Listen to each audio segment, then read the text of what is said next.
ನಾನು ನಿಮ್ಗೆ ಇವತ್ತು ಹೇಳ್ತಾರ ಮೂವಿ ಥಿಯೇಟ್ರಲ್ಲಿ ಫ್ಲಾಪ್ ಆಗಿರ್ಬೋದು, ಬಟ್ ಫಿಲಮ್ ನೋಡೋ ಪ್ರತಿಯೊಬ್ಬರು ಎಷ್ಟು ಕನೆಕ್ಟ್ ಆಗ್ತಾರೆ ಅಂದ್ರೆ, ಇವಾಗ ಫಿಲಮಲ್ಲಿ ಕೆಲಸ ಮಾಡೋ ಒಬ್ಬ ಪ್ರೊಡಕ್ಷನ್ ಮ್ಯಾನೇಜರ್ ಆಗಿ ನಾನಂತೂ ಈ ಮೂವಿಗೆ ಅಷ್ಟು ಕನೆಕ್ಟ್ ಆಗಿದ್ದೀನಿ. ಯಾಕಂದ್ರೆ ಮೂವಿಲಿ ಫಿಲಮ್ ಅವ್ರ ಪ್ರಾಡಕ್ಟ್ ಕಷ್ಟನ ಪ್ರತಿಯೊಂದನ್ನು ಸಣ್ಣ ಸಣ್ಣದನ್ನು ಎಷ್ಟು ಚೆನ್ನಾಗಿ ನಮ್ಮ ಡೈರೆಕ್ಟರ್ ತೋರಿಸಿದಾರೆ ಅಂದ್ರೆ, ಈ ಮೂವಿ ನೋಡ್ತಾರೋ ಪ್ರತಿಯೊಬ್ಬ ಫಿಲಮಲ್ಲಿ ಕೆಲಸ ಮಾಡೋರ್ಗೂ ಕಣ್ಣೀರ್ ಬರುತ್ತೆ. ಅಷ್ಟು ಎಮೋಷನಲ್ ಆಗಿದೆ ಮೂವಿ. ಈ ಮೂವಿ ಯಾವುದು ಅಂದ್ರೆ, ನಮ್ಮ ಪೂರಿ ಜಗನ್ನಾಥ್ ಅವರು ಡೈರೆಕ್ಟ್ ಮಾಡಿ ನಮ್ಮ ರವಿ ತೇಜ್ ಅವರು ಆಕ್ಟ್ ಮಾಡಿರುವಂತ ನೇನಿಂತೆ ಮೂವಿ.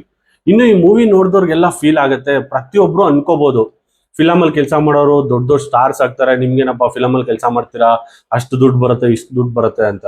ಆದ್ರೆ ಅದ್ರಿಂದ ನಡೆಯೋ ಕಷ್ಟಗಳನ್ನೆಲ್ಲ ಪ್ರತಿಯೊಂದನ್ನು ತುಂಬಾ ಅಂದ್ರೆ ತುಂಬಾ ಚೆನ್ನಾಗಿ ನಮ್ಮ ಡೈರೆಕ್ಟರ್ ತೋರಿಸಿದ್ದಾರೆ.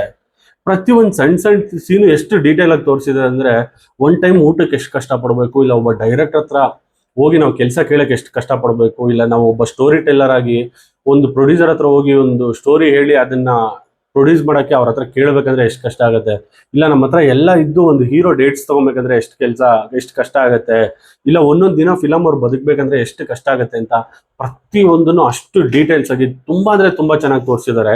ಇನ್ನು ಈ ಫಿಲಮ್ ನೋಡ್ತಾ ಇದ್ರೆ ನಮ್ಗೆ ಅನ್ಸುತ್ತೆ, ಒಬ್ಬ ಹೀರೋ ಇವಾಗ ಫಿಲಮ್ ಒಂದು ದೊಡ್ಡ ಫಿಲಮ್ ರಿಲೀಸ್ ಆಯ್ತು ಅಂದ್ರೆ ಒಂದು 100 ಕೋಟಿ ಫಸ್ಟ್ ಡೇ ಗ್ರಾಸ್ ಆಯ್ತು, ಇಲ್ಲ ಒಂದು 50 ಕೋಟಿ ಗ್ರಾಸ್ ಆಯ್ತು, ಇಲ್ಲ ಟೋಟಲ್ ಮೂವಿ ಕಲೆಕ್ಷನ್ ಒಂದು 500 ಕೋಟಿ ಅಂತ ಪೇಪರ್ ಆಡ್ ಕೊಡ್ತಾರಲ್ವಾ.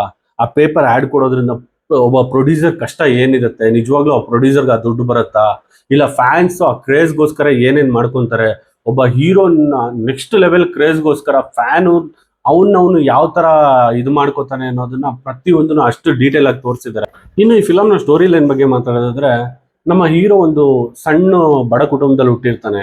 ಅವನಿಗೆ ಫಿಲಮ್ ಅಲ್ಲಿ ಏನಾದ್ರು ಮಾಡಿ ಕೆಲಸ ಮಾಡ್ಬೇಕು, ಒಂದು ದೊಡ್ಡ ಡೈರೆಕ್ಟರ್ ಆಗ್ಬೇಕು ಅಂತ ಆಸೆ ಇಟ್ಕೊಂಡಿರ್ತಾನೆ. ಬಟ್ ಅವ್ನ ಸುತ್ತ ತುಂಬಾ ಅಂದ್ರೆ ತುಂಬಾ ಕಷ್ಟಗಳಿರುತ್ತೆ. ಅದನ್ನೆಲ್ಲ ಅವ್ನು ಅಚೀವ್ ಮಾಡಿ ಒಂದಿನ ಫಿಲಮ್ ಡೈರೆಕ್ಟ್ ಮಾಡ್ಬೇಕಾದ್ರೆ ಅವ್ನಿಗೆ ಏನೇನ್ ಕಷ್ಟ ಆಯ್ತು ಅಂತ ನಮ್ಮ ಡೈರೆಕ್ಟರ್ ಪೂರಿ ಜಗನ್ನಾಥ್ ಅವರು ತುಂಬಾ ಅಂದ್ರೆ ತುಂಬಾ ಚೆನ್ನಾಗಿ ತೋರಿಸಿದ್ದಾರೆ.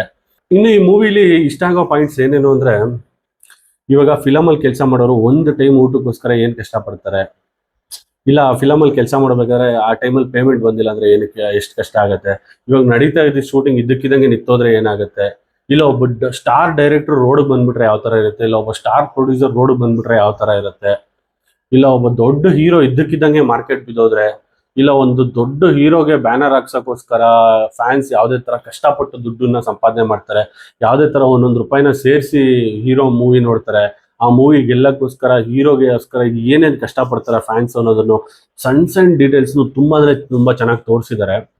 ಇನ್ನು ಈ ಫಿಲಮ್ ಅಲ್ಲಿ ಒಂದು ಡೈಲಾಗ್ ಇದೆ, ಎಷ್ಟು ಕನೆಕ್ಟ್ ಆಗುತ್ತೆ ಫಿಲಮ್ ಅಲ್ಲಿ ಕೆಲಸ ಮಾಡೋರ್ಗೆ ಅಂದ್ರೆ, ಇವಾಗ ಫಿಲಮ್ ಹಿಟ್ಟಾಗ್ಲಿ ಫ್ಲಾಪ್ ಆಗ್ಲಿ ನಾವೇನ್ ಇದನ್ನ ಕೆಲಸ ಮಾಡೋದು ಬಿಟ್ಬಿಡ್ತೀವಾ, ಇಲ್ಲ ಒಂದು ಫಿಲಮ್ ಫ್ಲಾಪ್ ಆಯ್ತು ನಾವೇನು ಇಂಡಸ್ಟ್ರಿ ಬಿಟ್ಟು ಹೋಗ್ಬಿಡ್ತೀರಾ, ಫಿಲಮ್ ಫ್ಲಾಪ್ ಆಗ್ಲಿ ಹಿಟ್ಟಾಗ್ಲಿ ನಾವ್ ಇಲ್ಲೇ ಕೆಲಸ ಮಾಡ್ಬೇಕು, ಇದನ್ನ ಬಿಟ್ಟು ನಮ್ಗೇನು ಬೇರೆ ಗೊತ್ತಿಲ್ಲ ಅಂತ.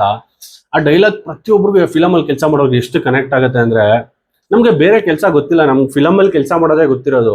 ಯಾಕಂದ್ರೆ ನಮ್ ಪ್ಯಾಷನ್ ಅಲ್ವಾ, ನಾವು ಫಿಲಮ್ ಅಲ್ಲಿ ಏನಾದ್ರು ಕೆಲಸ ಮಾಡ್ಬೇಕು ಅಂತ ಆಸೆ ಪಟ್ಟು ಬಂದಿರೋರಲ್ವಾ, ನಾವ್ ಇಲ್ಲೇ ಬದುಕಬೇಕು, ಇಲ್ಲೇ ಅಚೀವ್ ಮಾಡ್ಬೇಕು.